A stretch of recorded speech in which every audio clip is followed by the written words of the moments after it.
Assalamu alaikum. Welcome back to another video tutorial. Today we are going to discuss about the mitochondria. ये मैंने एक series start की है जिसमें जो सा है मैंने ऑर्गेनल्स के स्टेप बाय स्टेप आपको जो सा है वो समझाऊंगी कि what is the structure of the basic organelles present in the cell. ठीक है, आज की मेन वीडियो जो सी है that is about the mitochondria. Mitochondria basically होता क्या है ये हम पढ़ेंगे, उसकी एग्जिस्टेंस पढ़ेंगे और उसका स्ट्रक्चर पढ़ेंगे और फंक्शन भी पढ़ेंगे कि माइटोकॉन्ड्रिया जो सा है वो उसका फंक्शन क्या है। बेसिक से पॉइंट लिख लेते हैं अबाउट द माइटोकॉन्ड्रिया। सबसे पहले आपको माइटोकॉन्ड्रिया की जो सी है अकरेंस पता होनी चाहिए कि what is the presence of mitochondria. ठीक है, माइटोकॉन्ड्रिया जो सा है वो डबल मेम्ब्रेन बाउंडेड ऑर्गेनल होता है। ठीक है, यानी माइटोकॉन्ड्रिया में जो सा है वो दो मेम्ब्रेन प्रेजेंट होती हैं। इट्स मीन के अगर मेम्ब्रेन बाउंडेड ऑर्गेनल है तो ये प्रेजेंट होगा इन द यूकैरियोट। ठीक है, अकरेंस हमने पढ़ी कि कहाँ पे प्रेजेंट होगा, इन द यूकैरियोट। ठीक है, अब यूकैरियोट क्या होता है? यूकैरियोट वो ऑर्गेनिज्म होते हैं जिसमें जो सा है प्रोमिनेंट न्यूक्लियस या मेम्ब्रेन बाउंडेड न्यूक्लियस या मेम्ब्रेन बाउंडेड ऑर्गेनल प्रेजेंट होते हैं। ठीक है, उसे हम कहते हैं यूकैरियोट। माइटोकॉन्ड्रिया कहाँ प्रेजेंट होता है? In the eukaryote. उसके बाद हमने मेम्ब्रेन पढ़नी है कि मेम्ब्रेन कितनी होती हैं इन द माइटोकॉन्ड्रिया। मेम्ब्रेन जो सी है वो माइटोकॉन्ड्रिया में दो होती हैं, यानी इसे हम कहते हैं double membrane bounded organelle. Double membrane bounded organelle. ठीक है, मेम्ब्रेन हमने पढ़ ली। थर्ड पॉइंट हम पढ़ लेते हैं that what is the structure of mitochondria. Structure of mitochondria basic सा स्ट्रक्चर पढ़ेंगे अबाउट द माइटोकॉन्ड्रिया। सबसे पहले आपको ये मैंने बताया कि ये डबल मेम्ब्रेन बाउंडेड ऑर्गेनल होता है। ठीक है, तो इसकी मेम्ब्रेन हम पढ़ लेते हैं कि फर्स्ट मेम्ब्रेन को हम कहते हैं आउटर मेम्ब्रेन,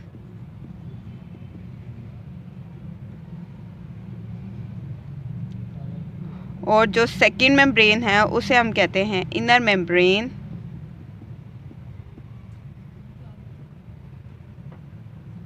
अब इसका जो सा है वो ब्रीफ हम स्ट्रक्चर पढ़ लेते हैं कि आउटर मेम्ब्रेन जो सी है वो किस तरह की होती है और इनर मेम्ब्रेन जो सी है माइटोकॉन्ड्रिया की वो किस तरह की होती है।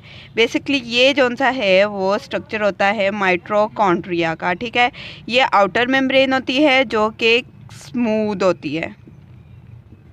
ठीक है, स्मूथ होती है और इसके अंदर जो सा है वो सेकंड मेम्ब्रेन प्रेजेंट होती है जो कि इनफोल्डिंग स्ट्रक्चर में होती है। ठीक है, जिसे हम इनर मेम्ब्रेन भी कहते हैं। ठीक है, इनफोल्डिंग होती है इनर मेम्ब्रेन में। अब इनफोल्डिंग जो सी है वो किस स्ट्रक्चर में होगी? फिंगर लाइक प्रोजेक्शन होगी। Finger like projection.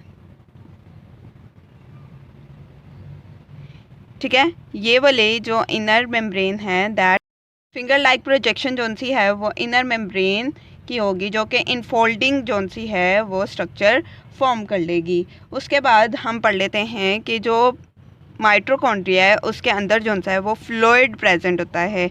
वो फ्लूइड को हम क्या कहते हैं ये हम पढ़ लेते हैं। जो माइटोकॉन्ड्रिया है उसके अंदर जो सा है वो लिक्विड प्रेजेंट होता है, फ्लूइड प्रेजेंट होता है, जिसे हम कहते हैं मैट्रिक्स। क्या कहते हैं?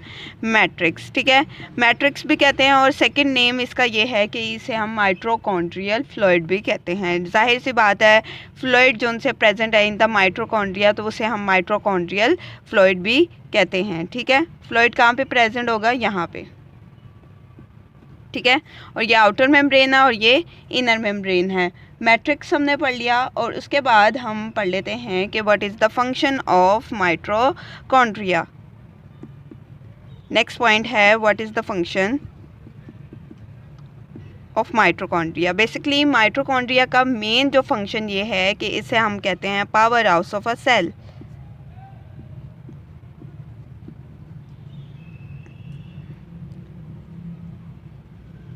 Power house of cell.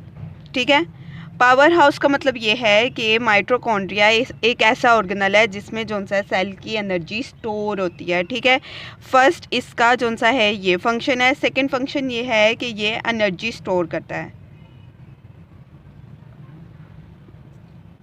ठीक है, एनर्जी स्टोर करता है। थर्ड इसका फंक्शन ये है कि ये सेलुलर रेस्पिरेशन भी करवाता है in the cell. Cellular respiration भी जो सी है वो माइटोकॉन्ड्रिया में होती है। ठीक है, 3 मेन फंक्शन पढ़े। What is the function of mitochondria? First function ये था कि इसे हम पावर ऑफ अ सेल भी कहते हैं। एनर्जी स्टोर होती है इन द माइटोकॉन्ड्रिया, किसकी? Of cell. और थर्ड पॉइंट हमने पढ़ा कि सेलुलर रेस्पिरेशन भी जो सी है वो सेल के अंदर माइटोकॉन्ड्रिया के थ्रू होती है। ठीक है, अब हम पढ़ लेते हैं कि कंपोजिशन क्या है माइटोकॉन्ड्रिया की। Last point about the mitochondria हम डिस्कस कर लेते हैं कि कंपोजिशन क्या है माइटोकॉन्ड्रिया की। कंपोजिशन यानी जो माइटोकॉन्ड्रिया है वो उसके अंदर क्या क्या प्रेजेंट होता है ये हम पढ़ लेते हैं। फ्लूइड प्रेजेंट होता है, ये बेसिक हमने पढ़ लिया। अब कंपोजिशन में सबसे पहले आपको ये पता होना चाहिए कि माइटोकॉन्ड्रिया का जो सा है वो अपना राइबोसोम्स होते हैं। ठीक है, माइटोकॉन्ड्रिया के अंदर जो सा है वो अपने राइबोसोम्स होते हैं। अब राइबोसोम्स क्या होते हैं? राइबोसोम जो सा है वो प्रोटीन सिंथेसिस करवाते हैं। प्रोटीन सिंथेसिस जो सी है वो राइबोसोम करवाते हैं और माइटोकॉन्ड्रिया के पास जो सा है वो अपने राइबोसोम्स होते हैं। ठीक है, सेकंड ये कि इसके पास अपना डीएनए होता है। ठीक है, ये ऐसा ऑर्गेनल है जिसके अंदर जो सा है इसका अपना डीएनए होता है। ठीक है, अब राइबोसोम और डीएनए जो सा है वो जब प्रेजेंट होंगे तो जो माइटोकॉन्ड्रिया है वो सेल्फ रेप्लिकेशन कर सकता है। यानी माइटोकॉन्ड्रिया के पास जो सा है वो अपना ही उसका राइबोसोम और डीएनए होता है। ठीक है, अब राइबोसोम जो सा है वो सिमिलर होता है टू द प्रोकैरियोट। ठीक है, प्रोकैरियोट क्या होते हैं? Those organism which do not have nucleus, prominent nucleus, तो उसे हम कहते हैं प्रोकैरियोट। ठीक है, उनके जो राइबोसोम है that is similar to the mitochondrial ribosome. ठीक है,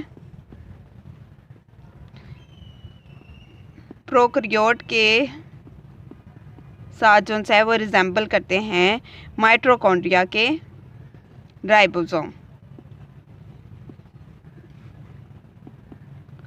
और सेकंड ये कि इनके पास जो सा है इनका अपना डीएनए होता है। अब जब डीएनए और राइबोसोम माइटोकॉन्ड्रिया के पास अपना प्रेजेंट होता है तो इट्स मीन के ये जो सा है वो सेल्फ रेप्लिकेट कर सकते हैं। ठीक है, माइटोकॉन्ड्रिया के पास एक ऐसी एबिलिटी होती है कि ये सेल्फ रेप्लिकेट कर सकते हैं, यानी खुद ब खुद जो सा है माइटोकॉन्ड्रिया जो सा है वो डिवीजन कर सकता है, सेल्फ